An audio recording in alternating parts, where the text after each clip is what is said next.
Okay, good afternoon. Tzom Mo'il. Not a tzom kal, tzom Mo'il.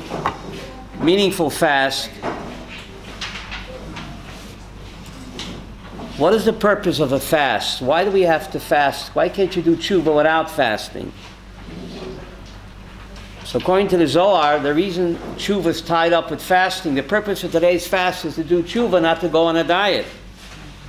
According to the Zohar, the purpose why a fast is tied up with tshuva, what was the first sin a human being committed? The first sin a human being was Hashem said, don't eat that treifa tree. That tree is not kosher. So the first sin a human being ever committed was what?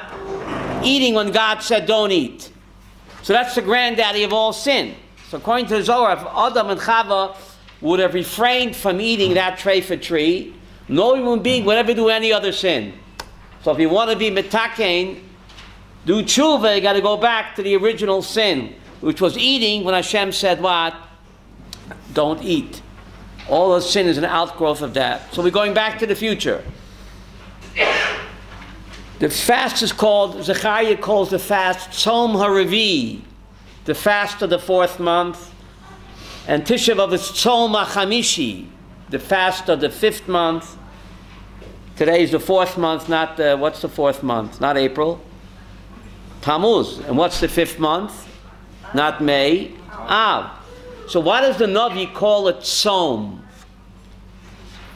Tzom, not Tanit. The Navi Zechariah calls it Tzom. So Rav Sprecher explains that the word Tzom is related to the word Tzama. Tzadi Mem Hey in Hebrew. Anybody know Hebrew here? Tzadi Mem Hey means what? Pesach, you know Hebrew. Tzadi Mem Hey, Tzama means to braid together. The purpose of a tzom is we should unite. We're all hungry, we're all uncomfortable, we can feel each other's pain. So the purpose of the tzom is lasso tzama, said Rav Sprecher. We should braid and unite together and come together as one. And that's the essence of tshuva. Ben Adam lechavero, to respect and love each other. And when we're both, all of us are feeling uncomfortable and hungry and tired, we can feel each other's pain. And hopefully if we unite, and then the fast, as Zechariah said, the fast of today will become what? A Yom Tov. Will become a Yom Tov. And the fast of Tisha B'Av will also become a Yom Tov. So why does Zechariah say it'll become a Yom Tov? Tzom HaRevi, Tzom HaChamishi, Tzom HaShvi, Tzom HaSi, Yeh L'Sosayin L'Simcha L'Me'adim Tovim. Why is it not enough for the fast to be canceled? Why does Zechariah say it'll become a Yom Tov? Is he changing the religion? So the answer is, he's not changing the religion. We're going to go back to plan A. Today, Shivasa B'Tammuz was supposed to be a great day of joy. Today is the day, actually yesterday, when Moshe Rabbeinu came down with the first luchot, written with the finger of God, Etzba Elohim. Could there be a greater joyous day than that? When God gave us his first holy tablets? But never, we messed up, we worshipped the golden calf. But when Mashiach comes, the tikkun will have been made for the golden calf. So Shivos of Tammuz will go back to plan A, Rabbi Yaakov. What's plan A? A Yom Tiv. Can there be a greater Yom Tiv when Hashem gave us his holy luchos? Today is 40 days after Shavuos. Moshe came down with the original luchos. So it should have been a day of Yom Tiv and Simcha. But we messed up with the Egel. When Mashiach comes, the tikkun will have been made. So Shiva Asaf Tammuz will become what it should have been originally. What? A Yom Tiv to celebrate the receiving of Hashem's luchos. Tisha B'Av, Tzom HaChamishi, Nachon, Yeh L'Sosayin L'Me'adim Tovim. Why? The Meraglim came back with their report. When was it, says the Gemara in Tainus? When? It was Tisha B'Av. If the Meraglim would have come back with a positive report, Tisha B'Av would have been the day when we enter Rechavia. Pisgat Zev. The day when we come to Eretz Yisrael. Could there be a greater day than that, Evelyn? Tisha B'Av should have been a Yom Tov day. But no, the Meraglim came back with a negative report. So it turned to a day of tragedy. When Mashiach comes, Tzom HaChamishi will go back to plan A. when the Jewish people should have entered Eretz Yisrael. Meraglim came back on Tisha B'Av. So it will go back to its original intention of being a yontif to celebrate and appreciate Eretz Yisrael. But now it's Tabach HaSad Day. Why is there a mitzvah to mourn? There's actually a mitzvah in the Torah to observe Avelut. Whatever God does, Kol Man David Vachmon Alatav David. So why say Hakol Tova? Whatever God does is for the best. Why is there actually a mitzvah to mourn? What? But what has tshuva got to do with mourning? Can't you be happy? Ibdus Hashem b'simcha. Who said that? Ibdus Hashem b'simcha. So why is there a mitzvah to mourn? We'll see soon. And somehow the mourning can make us better people. And we'll see soon. If you look at source number 1 on side number 1, hope everybody has a paper. Source number 1 on side number 1 from Mayat Cotton. Rav Papa taught a mourner should not hold a child on his lap, since it would bring him to laughter and he will be condemned by people. A mourner should not play with a baby, because it might bring him to what? Laughter, and people will say, what are you laughing? You're supposed to be what? You're supposed to be mourning. David HaMelech says in Tilim, Shiftecha mishamtecha hem yinachmuni. Ma ze shiftecha? Ma ze mishamtecha? What does shiftecha mean? Your rod. Umishamtecha means what? Your support. King David thanks God not just for what? For the support, but he also thanks God for the rod. Both of them comfort me. That even when chas v'sholom something happens that a person does not understand, it's part of shiftecha. That God's support and also chas v'sholom, God's punishment is somehow also what? A what? On the chama. Why is it also on the chama? Well, according to the Vilna Gaon, sorrow is a stairway to heaven. Who wrote that song, Chanoch? Stairway to heaven? Stairway to heaven. They got everything from us. The Vilna Gaon says that we come to this world to accomplish matai. Matai is Mem, Tuf, Yud. It's an acronym like FBI, CIA, NYPD. Matai. Mem stands for mitzvot. The Tuf stands for Torah. And the Yud stands for what? Yisurim. Yisurim. Mem, Tuf, Yud. Matai is an acronym. We come to this world to accomplish mitzvot, to study Torah, and Yud, Yisurim. Why is Yisurim part of the mix? According to Vilna Gaon, a person cannot go to Olam Haba unless he goes through Yisurim. Why is that? Why? Why is that important? So Rav Michal explains, not to get too cozy in Olam Haba. Yisurim on a wake-up call that we're not here forever. Not to get too attached to Olam Haba. There's a world beyond this world. See, I'm testing if you're awake. See it? Someone's still awake, right? Not to get too attached to... Oh, I'm a little tired. It's my third shia today, Baruch Hashem. Not to get too attached to Olam Hazeh. So Hashem's wake-up call or send SMS is Lo Yaleini Yisurim to remind the person that what? That there's a world beyond this. That this is Olam HaSheker and there's Olam HaEmes to follow. So if you look at source number 2, Kol HaBoichel Adam Kosher, anyone who cries over Adam Kosher. What does Adam Kosher mean?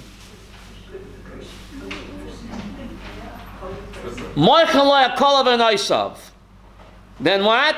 All of his sins are forgiven. What is it, hocus pocus? If you cry for an Adam Kosher, all your sins are forgiven. Now it doesn't say tzaddik, Yehuda should have said whoever cries for a tzaddik. It says Adam Kosher. Because a tzaddik, according to the Rambam, the person has 50 averot and 51 mitzvot. What's he called? He's a tzaddik. Tzaddik. That's not enough. A tzaddik, you have one more mitzvah than Aveira called a tzaddik. A guy can have 100 Aveiros, but he has 101 mitzvahs, he's already called a tzaddik. That's not good enough. An Adam kosher. So then all your sins are forgiven. Why? Source number 2. Why? Because of the honor which he gives him. Why does the Adam kosher needs honor in Olam Haba? What does he need honor for? Hard to understand, right? Why, if you cry for an Adam kosher, all of your sins are forgiven? Is an Adam kosher better than an Adam? Of course. A tzaddik, if you only have one more mitzvah than an Aveira, you're already called a tzaddik. A guy could have 1,000 Aveiros. 1,001 mitzvahs, the Rambam calls him a tzaddik. That's not good enough. An Adam kosher, when you have many more mitzvahs than Aveiros, someone cries for a person like that, his sins are forgiven. The question is why? Because we do covet for the tzaddik. What does a tzaddik need covet in Olam Haba for? He's in a better world. He knows that this world is all shtuyot. Mind telling you to turn on the air conditioner a little bit? On low, you know, not on low, not too high. Just on low. I don't want to fall asleep.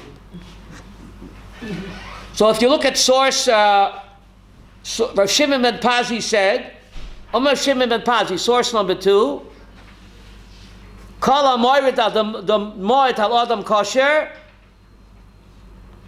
that what? Anyone sheds tears for Adam kosher, a worthy man, a Kodesh Baruch who counts the tears and lays them up in his treasure house.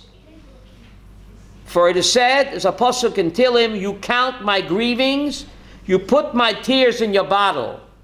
Are they not in your book? Again, Madua Valama. Now why is there a mitzvah to weep? Whatever Kodesh Baruch Hu does, Gamzu l'tova, Hakol l'tova. So why does the Rambam say, we'll see soon, if a person doesn't weep when he has to, he's called an achzar. A human being is made up of intellect and what? Heart and emotion. So even though intellectually a person understands that what? Whatever God does is for the best, but my heart still aches. God, you gave me a heart and it aches. So I have to express myself. So even though intellectually, my soul, my intellect, my soul knows whatever Hashem does, Hakol l'tova. But that doesn't make it easier for my heart. And HaKadosh Baruch Hu, you gave me a heart. So I have to express myself. You know, there's only 2 times in life when I'm the sole center of attention. When is that? When my soul comes into the world, at my birth, it's all about me. And 120 years later, when a person's soul leaves the world, at his levaya, it's all about me. But you did then. You don't get, you're not alive, but you did. We'll see. Why is Parsha, the Parsha where Sarah dies is called Chaya Sarah. Pesach should be called Mitat Sarah. The whole Parsha speaks about Sarah's death. So why is the Parsha called Chaya Sarah and not Mitat Sarah, Professor? It's an opposite. The answer is that the death of the body is the birth of the soul. When the body dies, the soul begins to live. Remember that song? I'm a soul man. So when Sarah died, she begins to live. Parshas Chaya Sarah. Tzadikim b'misos kruim chayim. When a tzaddik dies, he begins to live. He's no longer trapped in his spacesuit. I mean in his bodysuit. Why is a dead person called a niftar? What does niftar mean? Released. The neshama is trapped. She's confined.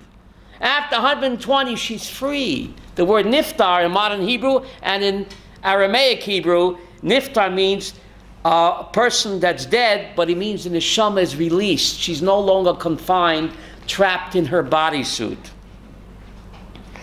So Parshas Chaya Sarah, when Sarah died, when a tzaddik dies, she begins to live in Olam Haba. You take a look at source number 3, Tractate Shabbos. Rabbi Yehuda said, if there are no one to comfort a dead person, Loyaleni, a person dies and he has no Yarshim to mourn for him. 10 people go and sit in his house and they what? They observe Shiva and they say Kaddish. Source number 3. A man died in Rav Yehuda's neighborhood and there were no mourners, Loyalenu. Rav Yehuda assembled 10 men after every day and they sat Shiva for him. After 7 days, what happened? The dead man appeared to him in a dream and he said to him, what did he say to him? Your mind should be at rest, for you have set my mind at rest. The neshama has, how do you say fargenugen in Yiddish? I mean in English, Enjoyment. Enjoyment that people mourn for her. But why? You know, it's amazing. The Rambam is a strictly legal code.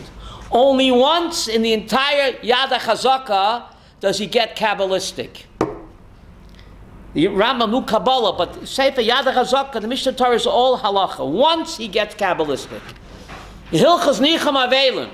The Rambam says as follows: if you have a mitzvah to go Biker Cholim or Nicham Avelim, what has Kadima?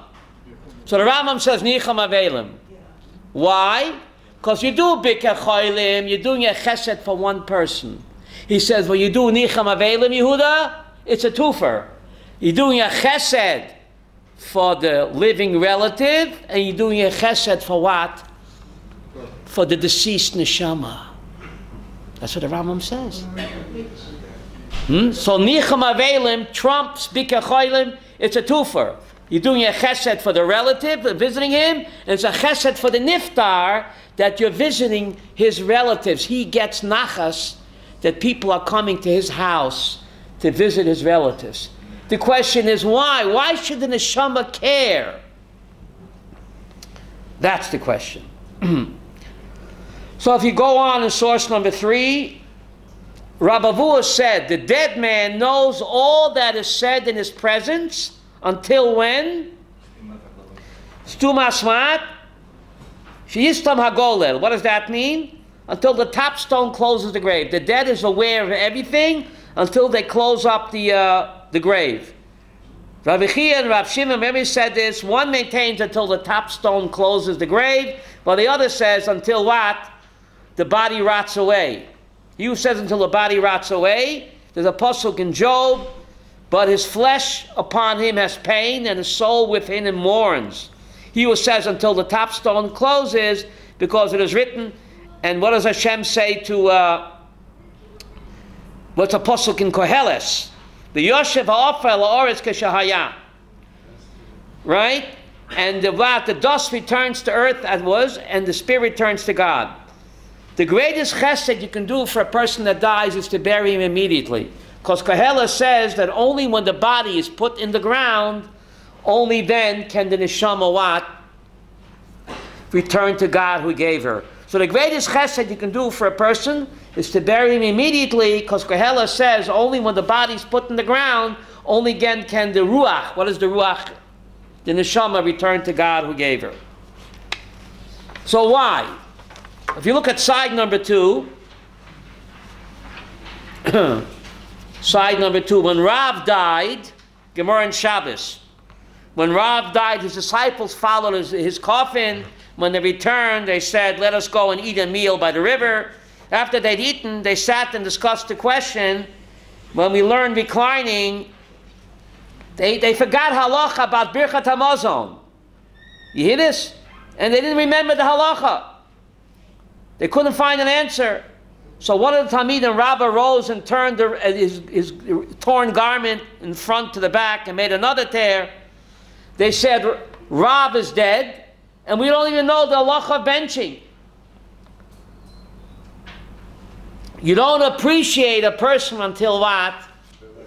Then that's human nature. That's human nature. Rav Sprecher explains we don't appreciate each other enough. And when it's too late, you wake up, why didn't I study from him more? Why wasn't I kinder to him? Why didn't I show more appreciation? So the tafkid is to appreciate each other while we still have each other, and not to feel that it's too late. Source number 5. Sefer HaChinuch, Mitzvah Reish Samach Dalid, is actually one of the Taryag mitzvahs. Reish Samach Dalid is what? 264, is a mitzvah to mourn. There's a mitzvah in the Torah to mourn. Tumas Kohanim L'Kroveim, V'gam She'yit'ablu Kol Yisrael Al Kroveim. There's a mitzvah that Kohanim have to become Tomei to their 7 relatives. Kohen cannot become Tomei to a dead person. But just like he can't become Tomei to a dead person, a Kohen has an obligation to become Tomei to his 7 relatives. What are the 7 relatives? Parents, Mother, father, sister, brother, son, daughter, and spouse. And the Chinuch says this mitzvah includes that there's a mitzvah not just for a Kohen, there's a mitzvah for every Jew to become Tamei and to mourn for his 7 relatives that died. You hear? There's a mitzvah to mourn. And the first day, the Chinuch says a mitzvah min ha-Torah to mourn. The other 6 days are the Rabbanan. So the question is, why is there a mitzvah to mourn? Whatever God does is for the best, hakol l'tovah. Why is there a mitzvah to mourn? Source number 5. And one of the people here gave the answer. Source number 5, at the root of this mitzvah lies the principle that I've written many times regarding earlier commandments, that people are influenced by their actions. And source number 5, this is the Chinuch. For since they are physical beings, they are not affected by anything potential until they carry matters from the potential to the actual. Therefore, when they suffer the blow of the occurrence of death, lo yaleinu, of their relatives, the Torah obligates them to what? To do certain things which will move them to focus their thoughts on the grief that has come to them, and then they will know and understand. Source number 5. See, I made the Hebrew and English, so everybody's covered. Then they will know and understand in their souls that their sins have caused them to be visited with this grief. For Hashem does not willingly afflict or grieve the children of men, except by reason of his sins. So what's the purpose of Avelut? Somebody said it here, is what? Lasso tshuva. As a person ponders this during their mourning, they will set their minds to achieving tshuva and will make their deeds worthy as they can. So the tafkid of Avelut, says the Chinuch, is to do tshuva, to take, what's the word, spiritual soul searching? Or how do you say stock? Take stock, thank you. Not buy stock, take stock. Right? So a person reflects, there but for the grace of God go I. Make the best of my time. Do tshuva, it's later than you think. So during Avelut, a person's supposed to think about that, about his mortality, and sooner or later he's going to have to face HaKadosh Baruch Hu. Who judges us after we die? What does the Mishnah say? Da lifnei mi ata atid din b'cheshbon. By Pesach. Da lifnei mi ata atid lotei din b'cheshbon. So who judges us when we die, Chanoch? You're not listening. The Mishnah says, Da lifnei mi ata atid liten din b'cheshbon, lifnei Hashem. We judge ourselves. Ata atid liten din b'cheshbon. That's what the Mishnah says. Ata atid, you are destined liten din b'cheshbon, lifnei HaKadosh Baruch Hu. So we judge ourselves when we die. Isn't that incredible? How can we do that if we're dead? Oh, because when the body dies, the soul begins to live. Now, the Baal Shem Tov points out something incredible based on a Zohar. Why is it so important to judge every person favorably? Because the life you save may be your own. The Zohar points out when King David did the sin with Bathsheba, did God punish him right away? No. He sent David HaMelech with a whole spiel, rich man, poor man, hypothetical case, and David judged. He said, "Who ben movet?" So what did Nosson say? Ata ha'ish. You are the man. So we know Tanakh is not a history book. Tanakh is GPS, says the Baal Shem Tov. It's God's personal system. Why do I need to know what Nosson HaNavi said to David HaMelech with the whole spiel, rich man, poor man, you are the man, says the Baal Shem Tov, based on the Zohar. This is what happens to every person after he dies. God will give him a tick. God says, do me a favor. I'm busy now. Here's a tick. John Doe, can you judge the case? And when he judges, God will say what? Ata ha'ish. You are the man. It's not a sipur. Tanakh is not stories. It's GPS. So Baal Shem Tov explains, if a person judges other people favorably, so he inculcates that midah into himself. When we die, only the body dies, but our midos, our character traits, live on beyond the grave. So we condition ourselves to judge others favorably, so that remains in my neshama forever. So after 120, when God will give me a tick, the tick will say what? Ploni ben Ploni. I will judge favorably, because all my life I condition myself to judge other people favorably. So I'll judge myself favorably. But if chas v'sholom lo yaleinu, if a person is harsh and judgmental with other people, he has no patience for them, he's quick to condemn them, then lo yaleinu, that remains part of his neshama also after he dies. Because that's inculcated. Your midah you take with you. Who said you can't take it with you? Jack Benny said, if I can't take it with me, I'm not going. But he went anyway. Remember Jack Benny? But midah you do take with you, says the Baal Shem Tov. The midah, your character traits, that's part of your soul. That doesn't die.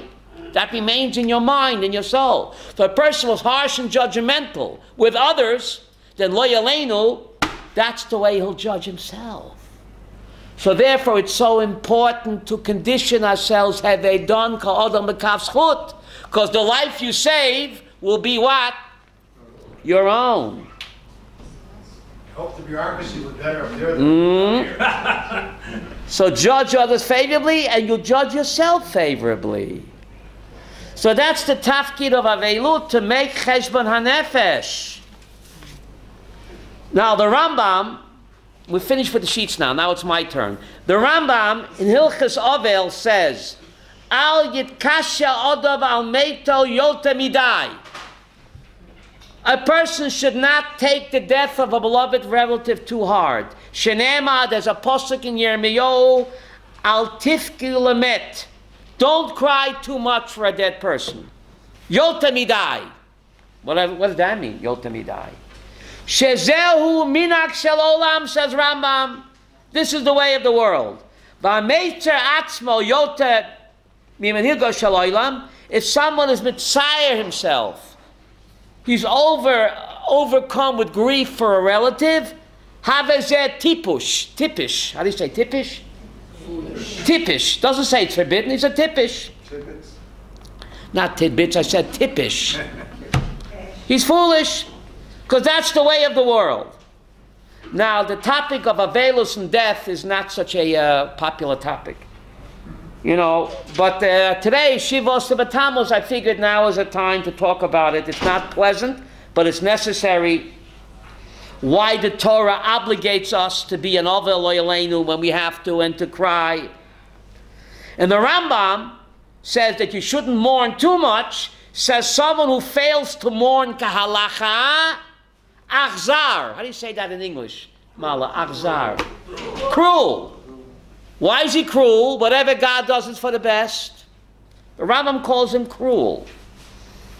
The Rambam says 3 days for weeping, 7 days for the shiva, 30 days for Avelut, or for parents 12 months, and that's it. But you're obligated to weep for them.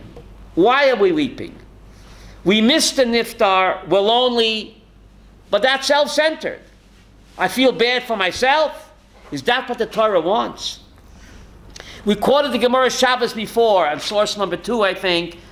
Source number 2, whoever weeps for an Adam kosher, all of his sins are forgiven. Because we do a covet for the niftar. Why should we weep for the tzaddik? He's in a better place. It's an upside down world, Rabbi Yaakov. The Talmud points out, when a baby is born, the baby is what? Crying, and the relatives are what? Happy and laughing. When a tzaddik dies, vatischak liyom achron, she laughs on her lap. Who's the she? The neshama. Vatischak. The neshama is feminine, feminine. The word neshama, the word shechina, the word Torah, the word mitzvah, they're all feminine. Women are more godlike. Therefore, they don't need so many mitzvot. Rabbeinu Bachai points out that the word mitzvah, tzav, means to bond with God. We need all the props to bond with Hashem. Women are naturally bonded. If it ain't broke, don't fix it. So, Vatischak L'yoyim Achron, we say it every Friday night in the Ishes Chayil. She, the godly soul, is laughing when she dies. Oilam Afuch. Remember Kathy Afuch? A baby is born, the baby cries, and the relatives are what? Laughing. When a tzaddik dies, the relatives are crying, people are crying, and she is what? She's laughing. So why is there a mitzvah to cry for Adam kosher, or for any person that you have to cry for? When you go to what? We don't understand. You're right, we don't understand, okay? When you go to the house of an old, you say, Hamokoim Yenachem Eschem. Ashkenazim say it, right? God has many names, Rabbi Yaakov. You are Sephardi, you don't say that, but Hamokoim Yenachem Eschem. Why do you say Kel Shaddai, Elokim? Why Dafke Hamokoim? God has many names. That's a great nechama. Even though your beloved relative is not in your place, he's in a better place. He's in Hamokoim. He's with the place. He's not sick anymore. He's not suffering. That's a great nechama. So they say Hamokoim Yenachem Eschem. He's with the place of the universe, HaKadosh Baruch Hu. Doesn't have to pay rent anymore. Right? So why do we have to cry for him? The tzaddik in Olam Haba needs my covet. It's a mystery. Gemara, source number 2, you cry for a tzaddik, Adam kosher, your sins are forgiven because you give him covet. What does he need covet for? Tziona, Madua, source number 2. It's a mystery like death itself. What does the halacha expect from us during Avelut? We all go through it. The 7 relatives you have to mourn. This is a mitzvah. The Sefer HaChinuch, as we quoted before, said it's a mitzvah. There's a pasuk in Parshas Kedoshim, V'seret lenefesh letitlu b'psarchem. You're not allowed to scratch yourself and make yourself bleed, what? To mourn for a dead person, like the Shiites do. You know, the Shiites, they beat themselves with chains, and they cut themselves. A Jew's not allowed to do that. A Jew's not allowed to do that. There's also a pasuk, loitis go to do. Loitis go to do not cut yourself for a dead person. You're not allowed to do that. Why? Because we know the dead person is what? In a better place. So you can't go overboard with mourning. You can't cut yourself and make yourself bleed. Seret lanefesh loititnu, loitis goidedu. There's a law in the Torah to do that because we know the niftar's in a better place. There's a strange Gemara in Sanhedrin Samaches. When Rabbi Eliezer HaGodol died, what did Rabbi Kiva do? Besides crying, what did he do? He scratched himself until he began to bleed. The great Rabbi Akiva, Sanhedrin Samaches.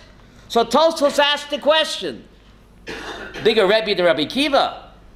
The Torah says you're not allowed to scratch yourself for a dead person. So how could Rabbi Akiva do it when his Rebbe, Rabbi Eliezer Godel, died? So Tosfos answers something very strange. Rak halamet asur, aval al toroto mutar. What does that mean, Mala? You understand that? Right? You're not allowed to scratch yourself for a dead person.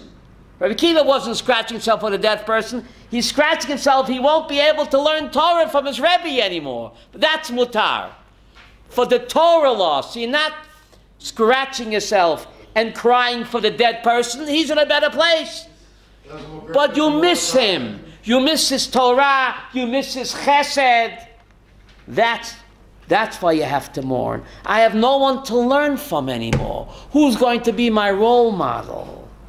So alamet asur, says Tosfot. Aval taroshay mutar. So therefore Rabbi Akiva could do that. In Sanhedrin Samaches. He can do that. What? Your Rabbi Akiva can do that. Don't try this. No. Rabbi Akiva, right? Now what's pshat? Who was Rabbi Eliezer Hagadol? Rabbi Eliezer ben Horkinus. Who was he? They called him Rabbi Eliezer Hagadol. He followed the Shita of Beit Shammai, even though the halacha follows whom? Beis Hillel. Rabbi Eliezer Hagadol was put in Cherem. Do you know that? This great Rebbe was put in Cherem.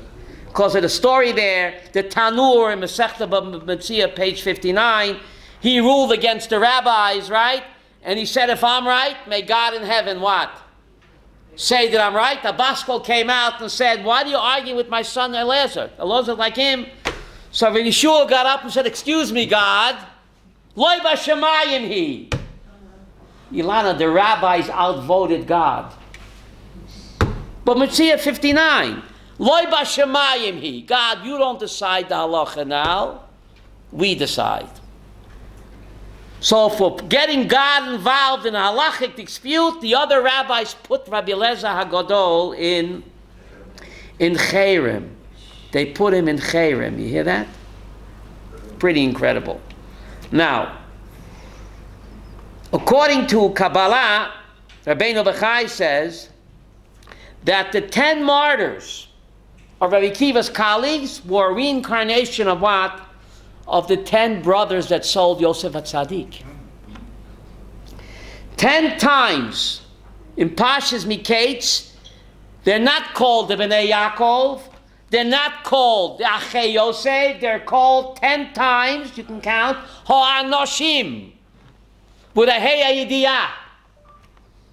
Ho'anoshim, with the Hey Yediyah. So Rabbeinu Bechai explains because they became the 10 Ho'anoshim, 10 great rabbis who were murdered by what? By the Romans. Not Bnei Yaakov, not Achei Yosef. So what does it mean? Rabbi Eliezer Hagadol, if you count, now in Yom Kippur, Tisha B'Av, we're going to read the account of the 10 martyrs. On Tisha B'Av. You know that? And also, when do you read it? Yom Kippur, right? We speak about 10 martyrs, Ilana, but you count, there are only 9. You see there, Yehuda, you take a look at Tisha B'Av, we speak about the 10 martyrs, but if you count their names, they're only what? Rabbeinu Bechai points out, because there are only 9. Ruvain, remember Ruvain was not by the sale? He was out to lunch, remember? He was out to lunch. Ruvain wasn't there. So why is the word of Anoshim written 10 times? And if you count Asur Riga Malchus, you see there are only 9 names there.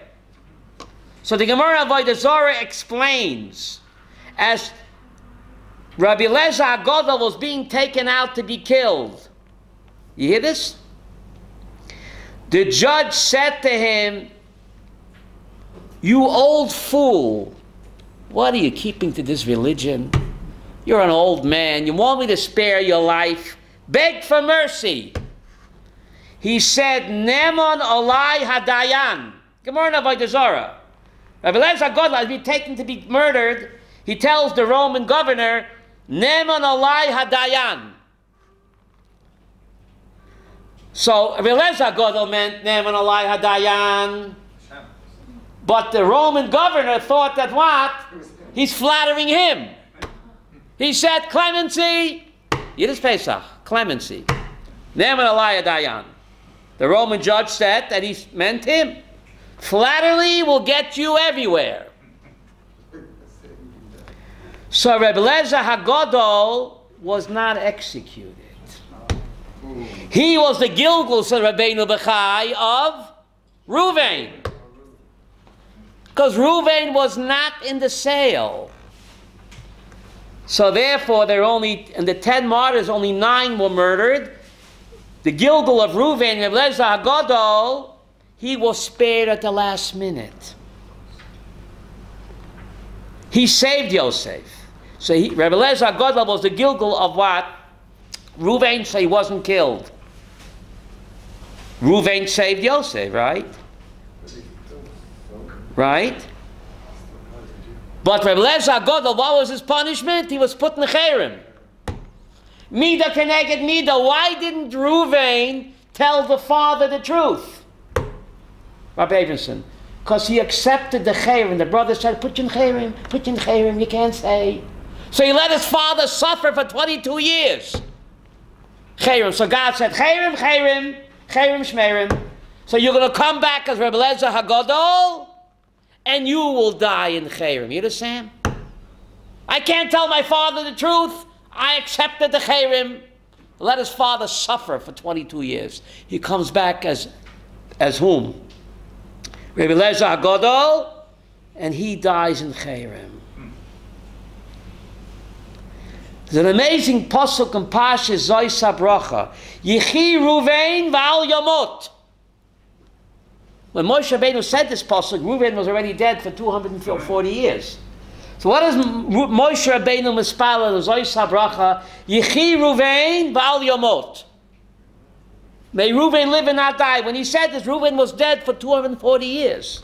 Says the Ariyah Kadosh. He was mispalel for Ruvain's neshama. Reuben has to come back. Sorry, Malchus. Let him not die a violent death.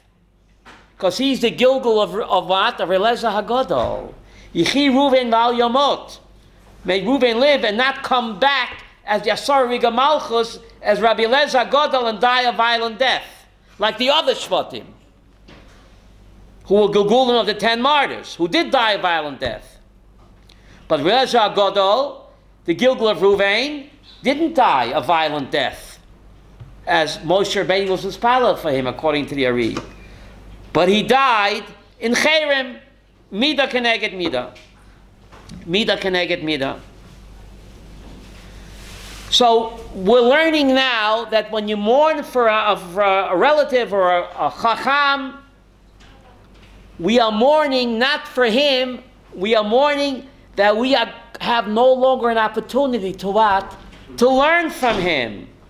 The midos of the niftar, not appreciating the niftar when he was alive, taking him for granted.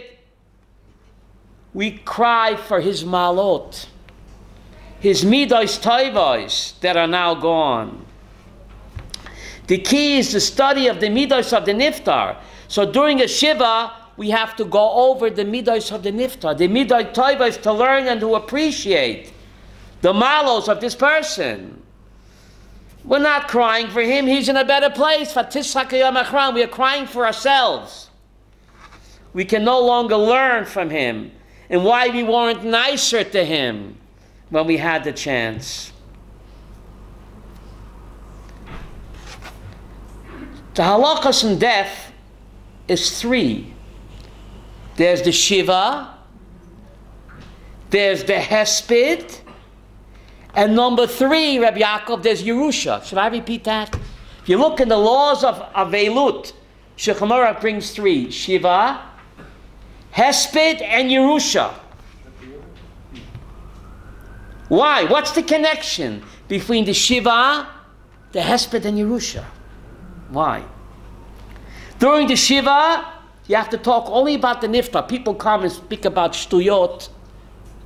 You should speak only about the niftar during the Shiva. The midos toivos of the niftar. Not to have Hesach Hadash, and tell them about the Mondial, the stupid World Cup. It's ridiculous. No Hesach Hadash. Just focus for that Shiva only on the niftar. Very difficult to focus only on the niftar, the life of the niftar. Also Hesped. Hesped. Why is a Hesped so important? A eulogy.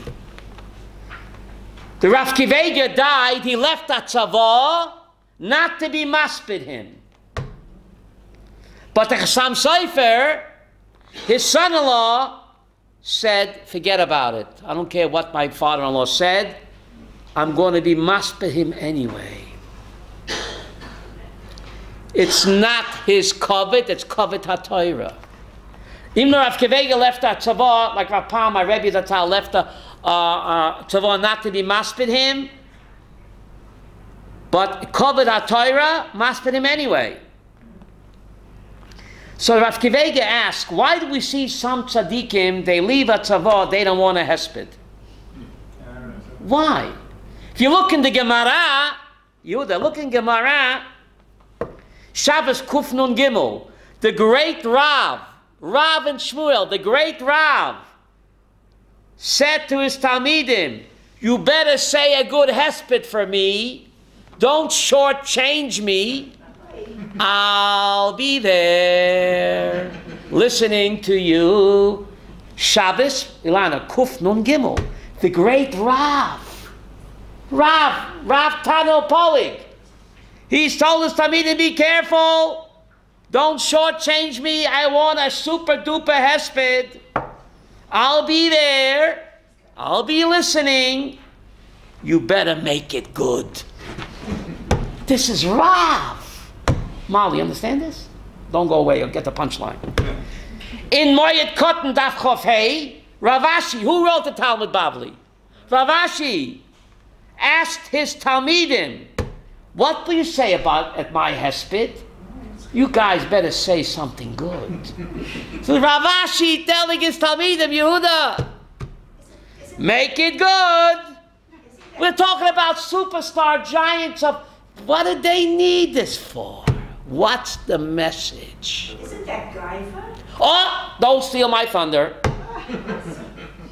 She's asking my question, right? Why? Why? So, and why tzaddikim after the Talmud, they don't want a hesped? What changed? So Seif explains, when you're maspid a mace, you should say the truth. Midas toivos, it's okay, it's okay. But later on, they padded it. They padded it, they added on, and it's a pain for the neshama and olam ha'emet when they hear him say what? Things that are not true about him. It's a shanda for the neshama and olam ha'emet. So in the days of the Talmud, they knew he was going to say only the truth. But later on, people began to pad it and say falsehood. That's tsar for the neshama. You know the story, Bugsy Siegel. It's not a joke. He was good to his mother. They wrote a book. Bugsy Siegel, a Jewish gangster. They wrote a book. He was good to his mother. So when he died, the rabbi had to say something good about him. It's a hesped. Bugsy Siegel's a Levi. So you know what he said? He was good to his mother. It's not a joke. And he also said he never killed anybody on Shabbos.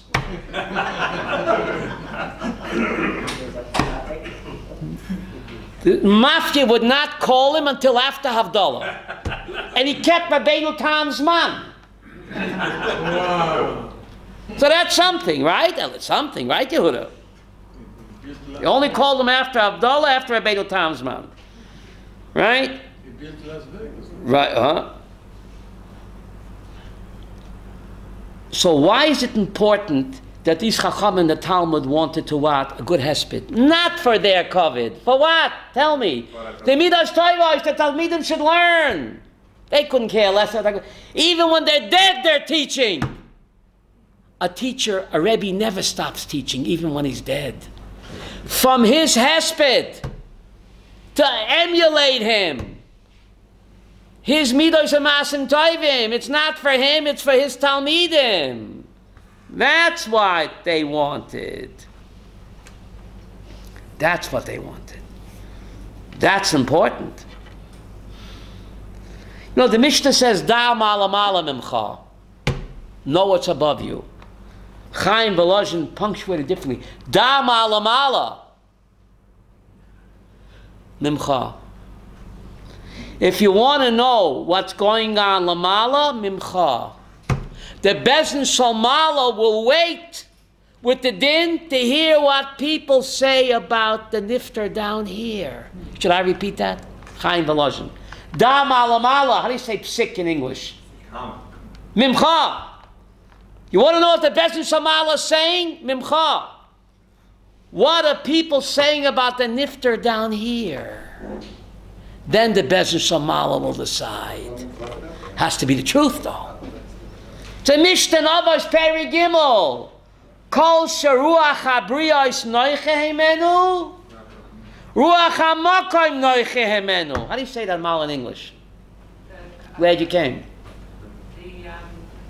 If people are happy with this person, ruach habriyos noiche hemenu. He's a kind, good, considerate person. People talk highly of him down here. Ruach hamakom noiche hemenu. Then HaKadosh Baruch Hu has what? Pleasure from him. Be a kind, good, decent person, a chesed person. So therefore, an honest hesped is very important. The Bezin Shalmala is waiting. What people are saying about him. Isn't that incredible? So what did we say? What? That's why hesped is important. What about Yerusha? Why is that a mitzvah, Rabbi Yaakov? Why is it a Yerusha, a mitzvah? Because a person's wealth is his tools in avodas Hashem. A person, a smart person, uses his wealth to serve Hashem. The assets should be used for his tafkid, his malos. So the Yerusha goes to children to carry on the nifta's legacy, to continue his tafkid, his tzedakah, his ma'asim tovim. The Rav Kiveger had a shaila, Yiddish, Ilana. A billionaire died in his town and left a will. And he left the will, all of his money. The Rav Kiveger should decide where the money will go. Whatever Rav Kiveger says, the best, how do you say tzvek? The best cause, whatever Kiveger says is the best cause, that's where the money should go. A millionaire in the town of Rav Kiveger in 1837 left his millions of rubles. What the Rav Kiveger will decide, Yehuda, that's where the money should go. The best cause. Rav Kiveger said, listen, you know what you do with the money? What you do with your money? Give it to your children! Rav Kiveger says, I don't know what the best cause is, but the Torah says that what? That Yerusha goes to the kids. So that must be the best cause.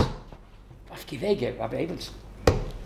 What's the best cause? What do I know, Rav Kiveger? The Torah says when a person dies, his Yerusha goes to the children. It's a mitzvah hasei min Torah. Just like the mitzvah hasei the Torah to mourn for the nifter, it's a mitzvah hasei for the Torah that the Yerusha goes what? By Pesach. To the children. So the Rav Kiveger said, give it to the children. We said, give it to my yeshiva? No. That must be the best cause because that's what the Torah says. It's a mitzvah say that the money goes to the children. Children have to give tzedakah, meiser, but the money should go to them. That's the best cause. So we weep for the niftar, his midos toivos, and we use his assets to give to his tzedakah that he would want, that he supported. When you are giving a shear for a person that passed away, you should say le'ela nishmat. What about if you're giving a shear for a deceased parent? Do you have to say le'ela nishmat? No. Rav Chaim Kamenetsky, Shlita, said, when you're giving a shear or giving tzedakah or learning Mishnayos for a deceased parent, you do not, should I repeat that? You do not have to say le'ela nishmas. Why? Because when you're doing a chesed for a deceased parent, it's automatic for him. Right now I'm giving a shir. My parents are getting hanon, olam haba. I don't have to mention their name. Said V'chaim Kaneski, because if you do a mitzvah, a limud, for a deceased parent, whatever a child does a mitzvah, it's automatically Leila Nishmat, his deceased parents. Kibbutz ve'eim is mamshich. Olam ha'emet. It's the only mitzvah that doesn't stop with what? With death. And the Chayyim says something incredible. I'll put it in my words. How do you know that you have to honor a parent even beyond the grave? In Parshas Yisroi, the Torah puts the parsha of Kibbutz Aveim next to Shmirat Shabbat. Ma in Shmita Etzel Har Sinai. When the two parshas, Pesach and the Torah next door, it has to be a kesher. What has keeping Shabbos got to do with what? Honoring parents. Why they're next door? Says the Ari, Men Olam Haba Yom Shabbos Menucha. Shabbat is a symbol of what? Olam Haba. The reason the Torah puts Shmirat Shabbos next to what? Kibbutz Aveim, that even though your parents are no longer where? In this world, where are they? In a Shabbos world, the mitzvah to what? Continues. So therefore, Kibbutz Aveim in Parshas Yisroi, the Ten Commandments is next to Shabbat. Your parents are in a Shabbos world, the mitzvah to honor them, on and on, on and on. So every time you do a mitzvah, who's getting a pleasure? Your parents, automatically. Because the family bond is not broken with death. She'll always be my mother and father forever. The kesher is not broken with death. How do I know that, Mala? In Parshas Toldos, it says, the Rivka ohevet et Yaakov. Is that proper grammar? Rivka ohevet et Yaakov. She said Rivka, Ahavat Yaakov. It says Rivka ohevet et Yaakov. What does that mean? In the current. But they've been dead for 3,800 years. Rivka continues to love Yaakov. If you read the art scroll, very disappointed, Mullah. The articles say loved. Ulpan 103. Rivka ohevet et Yaakov. Loshen hoveh. 3,800 years later, Rivka continues to what? Because she's still his mother. And she still loves him in Olam Haba. The family bond is not broken. And the Chayyim says, in a strange way, you can honor your parents in Olam Haba on a higher level. His idea, Rabbi Abraham, I'll put it in my ways. How do you honor your parents in this world? You take them out to a Chinese restaurant for dinner. In 12 minutes, they're hungry again. A lot of MSG, right? Even you take them to a fancy, let's say the red steak. What's it called? The red cow? Red heifer. In 4 hours, they're hungry again. You visit them, they're happy. You leave, they're sad. The hana you give them is temporary. It wears off because this world is temporary. But when you honor a parent in Olam Haba, by dedicating a shir to their memory or tzedakah or any mitzvah, it's not like a Chinese lunch. The hana, says the Chayyim, is what? On and on, on and on. It's forever. So I feel guilty. I didn't honor my parents enough. I don't have to feel guilty. What am I doing right now? I'm honoring my mother and my father. I'm honoring them this very moment on a higher level than when they were alive.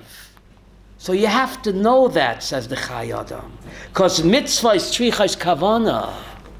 That every time you do any mitzvah, you're doing kibbutz aveim, achamei ve'esrim, and you don't have to mention their name, said V'chaim Kamenevsky, Shlita, because it's automatically. So, we carry on the legacy. What legacy will we leave our children after 120? What legacy? There's an amazing pasuk in the Vorim Chavtes, Hanistorois Lashem Elokeinu, v'haniglois Lolo V'neinu. The hidden acts belong to Hashem, v'haniglois, and the revealed act, Lolo V'neinu. What does that mean? So Munkatcher Rebbe, Zatzal, Nestar L'Shem Elokeinu, what you do, let it be nistar. How do you say nistar in English? Hidden. Don't brag. Don't boast. You learn a lot of Torah. You give a lot of tzedakah. Nistar, it's enough that what? You know. That he knows. Are you sitting down for this? Says the Munkatcher Rebbe.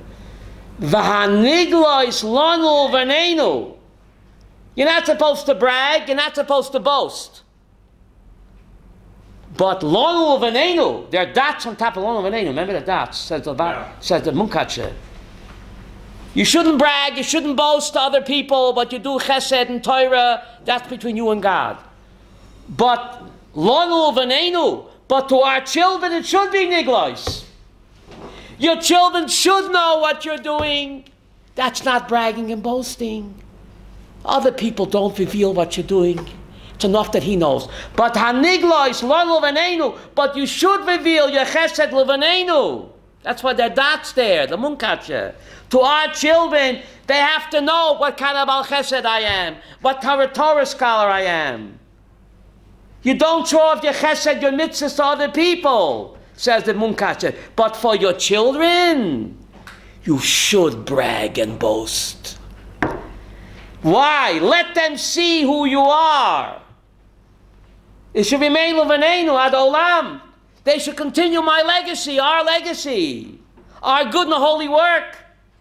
We have to set the proper example for our children. What's important in life. So you have to tell them what you're doing. Otherwise, how will they know to what? To continue.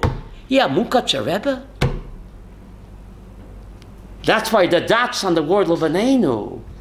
Niglois l'v'neinu. Others you don't brag and boast. But to your children, you should be megale what you're doing. Because you want them to carry on your legacy. You want them to honor you in the afterlife. And if they don't know that you're a Baal Chesed and a Torah scholar, they won't know to emulate you, to look up to you, to continue your legacy. Therefore, it's important that our children should know the Chesed, the Torah, the mitzvahs that we do. They have to know. This will we give them the opportunity to do what? Kibud Aveim, Achameh V'Esrim. So I'm doing great Kibud Aveim right now. Malo, so are you by coming to this year. Your father and your mother were very dear to me. We had many, many good times together. Many, many good times. But the neshama is aware of everything. And the neshama appreciates. They can no longer do mitzvot. But we're doing mitzvahs in their schus. They're moving on up. We are elevating their neshama. That's a chesed shel emet that we do for them that they cannot do. And we have to know that because mitzvah tzrichas kavana.